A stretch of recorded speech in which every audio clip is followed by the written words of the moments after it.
Aloha and welcome to this quick screencast. It's kind of an annotation of this step 2 of the Meteor Blaze tutorial. This is where you kind of replace the template code with a few files and stuff, and then what you get is really something that almost looks just like the template code. You got this simple to-do list.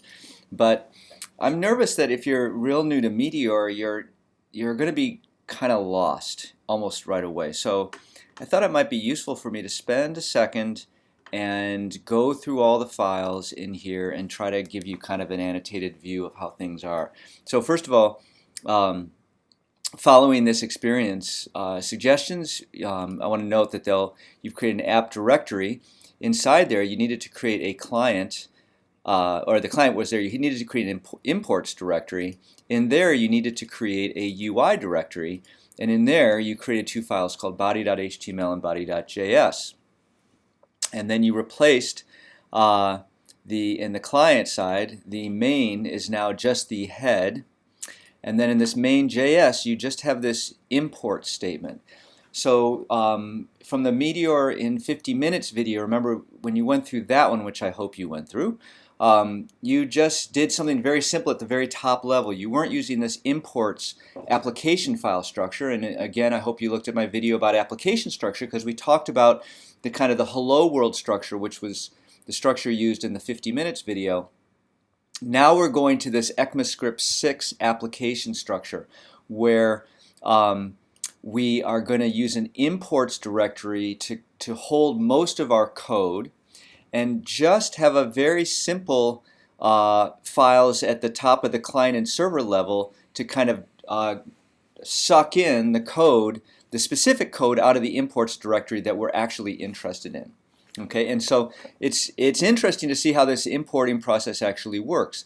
So what we're saying for this very simple application, in the client side, we're going to import just the body.javascript file. And if we go here, what we notice is we both import this template object, so we can actually invoke it later on, but we also import the HTML file associated with this. Okay, so if we didn't have this import statement here, then Meteor would not load that HTML file, which is pretty darn important because it's like, the body of the actual system. So this is, the overhead associated with structuring your application in this ECMAScript 6 fashion, which is that you have this entrance point, which is going to be your main.js, and to a lesser extent your main.html, but really your main.js on the client side, and then on the server side you'll have a main.js as well. And then from there you got to start this process of importing all the junk that you need. Okay, so in this case all the junk that we need is really just the body, and we'll import it in two steps. One through the main.js importing body.js, and then body.js importing body.html. Okay, so that's important.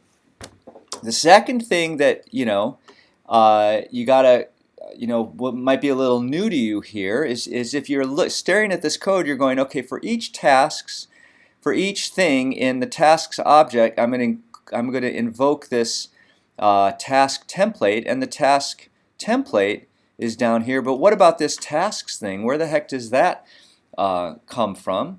And the place that it comes from is in this body.js. We have a special template.body.helpers object where we're going to define what that tasks object is, and it's an array containing 3 objects with a text field of this is task 1 and the task 2 and task 3. So that in our body.html we dereference this task object from the body template. Okay, and then we iterate through that array, and then we invoke this task object, passing it implicitly that object from this task array, and then we get the text,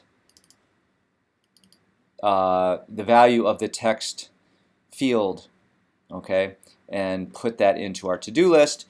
And then at the when we look at it all together, we get something that's not that impressive at all. Okay?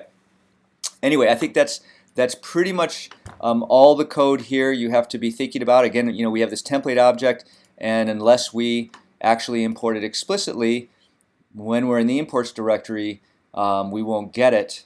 I think that's true. Interestingly enough, in the Meteor in 15 minutes, we did not have to do that import statement, and we could still refer to templates.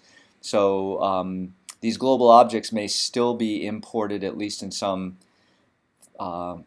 places. I'm not positive about what Meteor is doing, but I know they're moving towards saying, listen, unless you import it, it's not going to be there.